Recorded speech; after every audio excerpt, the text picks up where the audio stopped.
Hello guys, আসসালামু আলাইকুম। আপনারা সবাই কেমন আছেন? আলহামদুলিল্লাহ আমি অনেক ভালো আছি। তো আজকে গাজরের হালুয়া করব। তো এখানে গাজরগুলো আমি ছিলে ভালোভাবে ধুয়ে নিয়েছি। এখানে গ্রেট করে নিলাম সবগুলো। এবার একটা কড়াইয়ে আমি এখানে 2 চামচের মতো ঘি নিয়েছি। যে গাজরগুলো গ্রেট করে রেখেছিলাম, এবার সেগুলো হালকা আছে এগুলো ভেজে নিব।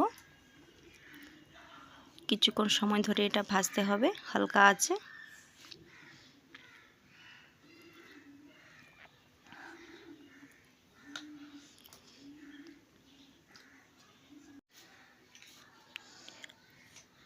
আমার ভালোভাবে এখানে ভাজা হয়ে গেছে। এবার আমি এর মধ্যে দুধ দিয়ে দিব।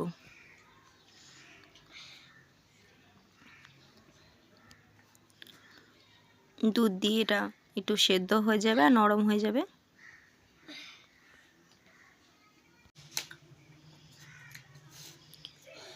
কিছুক্ষণ সময় ধরে এটা হালকা হালকা একটু আঁচে এটা সেদ্ধ হয়ে যাবে, নরম হয়ে যাবে এই গাজরটা।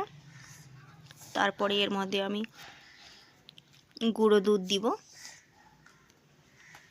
আমি এখানে 1 প্যাকেট গুঁড়ো দুধ দিচ্ছি।